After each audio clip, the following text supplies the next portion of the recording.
자, 지금까지 우리는 지문을 다 읽지 않고 핵심 내용만 추려서 선택지 진술과 비교, 대조하는 방식으로 답을 찾는 연습을 해왔습니다. 이와 같이 답을 찾기 위해 우리는 몇 가지 중요한 프레임을 익혔었죠. 그러면 지금부터는 정속독을 위한 프로세스를 조금 더 구체적으로 살펴보겠습니다. 자, 문제에는 발문이 있습니다. 발문에서 무엇을 체크할 것인지 우리가 앞에서 봤었죠. 자, 발문도 전체를 다 읽지 말고 머리, 꼬리 위주로 읽으면 됩니다. 발문에 이어서 지문을 보게 되죠. 지문은 팩트 역할을 합니다. 그래서 발문 질문에 대한 답 근거 제공하고 발문 상황을 뒷받침하는 보충 자료 역할을 하며 선택지 진술, 정오 판단 근거가 되기도 하죠. 자, 지문 이어서 우리는 선택지를 보게 되죠. 자, 지문과 선택지는 서로 비교 대조해서 살피면 답을 찾을 수 있는데 지문과 선택지 어디 무엇을 서로 비교 대조해 보나 이것을 염두에 둬야 합니다. 자, 어쨌든 독해 프로세스는 이슈, 문제 이것을 찾고 난 다음에 그러나 내 의견 왜냐하면 때문이다 그러므로 따라서 이것을 꼭 체크해야 되죠. 자, 이와 같은 내용을 체크하고 난 다음에 각 선택지 진술을 살펴봅니다. 각 선택지도 전체 다 분류하지 말고 가급적이면 꼬리 위주로 보면 됩니다. 꼬리에서 목적어, 서술가 있으면 이것을 표시하면 되죠. 그러면 예를 들어서 1번 선택지 진술 꼬리에 있는 단어 또는 문장이 어디에 있나 이것을 서로 비교 대조해야 되는데 지문의 첫 문단, 첫 문장, 머리, 꼬리 그리고 마지막 문단, 머리, 꼬리 위주로 살피면 됩니다. 물론 중간에 있는 문단의 머리, 꼬리 이것도 마지막에는 살펴봐야 되겠죠. 이렇게 해서 서로 대조해 보면 답을 확정할 수 있습니다. 자, 머리, 선택지 진술 서로 비교 대조하는 방식입니다. 부합 여부를 묻고 있죠. 자, 지문을 보면 맞다 그렇다 하지만 잡혔습니다. 뛰겠다 하지만 합성어죠. 이거 먼저 체크해 놓고 첫 문장을 봅니다. 창의성과 청재성에 대해서 얘기하고 싶어 하는 거죠. 그리고 꼬리 보면 사고하는 능력을 의미하는 말이다. 목적어 서술어죠. 두 번째 문단 기존의 것을 새롭게 해석하다. 목적어 서술어입니다. 꼬리 독특한 해석 능력을 가리킨다. 역시 목적어 서술어죠. 마지막 문단에서도 마찬가지입니다. 그래서 이렇게 체크하고 나서 선택지 진술을 보는 거죠. 1번 새로운 시각과 독특한 해석 능력은 천재성의 징표다. 자, 해석 능력 찾아갑니다. 그러면 창의성에 가깝다라는 표현 천재성의 징표다. 서로 충돌하죠. 자, 부합하지 않는 것이기 때문에 답은 1번이죠. 자, 두 번째 예제 주장을 묻고 있습니다. 주장은 우리가 익혔던 사부 구성 틀 그대로 연결하면 되죠. 맞다 그렇다 그러나 또는 하지만 내 주장입니다. 그러면 그러나 이것만 잡고도 충분히 답을 찾을 수 있죠. 그러나 잘못이다. 고리에 다른 예술적 속성을 갖게 할 수 있었을 것이다. 목적어 서술어죠. 다양함을 의미한다. 목적어 서술어입니다. 그러면 이들 표현이 들어가 있는 선택지를 찾으면 되겠죠. 그래서 답은 4번이죠. 다른 예술적 특성을 담보할 수 있다. 자, 여기서 갖게 할 수 있다. 이것이 담보를 뜻하죠. 담보대출할 때 담보는 네가 가지고 있으라는 뜻입니다. 그래서 4번을 답으로 확정할 수 있습니다.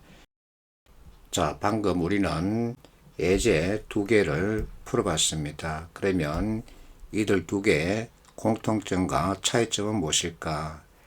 예제 G 같은 경우 머리를 보면서 머리에 있는 목적어와 서술어를 선택지 진술과 비교, 대조해서 답을 찾았다는 거죠. 예제가는 꼬리에 있는 목적어와 서술어를 역시 선택지 진술과 비교, 대조해서 답을 찾았다는 것입니다. 그렇다면 공통점은 목적어, 서술어, 그리고 차이점은 머리, 꼬리 이렇게 살펴볼 수 있죠. 이번에는 지문이 길고 내용이 복잡한 문제 유형입니다. 자, 지문을 다 읽으려고 하지 말고 각 문단에 머리, 꼬리 위주로 체크하면서 선택지 진술과 비교, 대조하는 거죠. 자, 첫 문단 매매 관리입니다. 절차 규정이죠. 두 번째 문단 계약서 작성 통해서 이루어졌다. 그리고 여부와 지부의 규모를 명시하도록 하였답니다.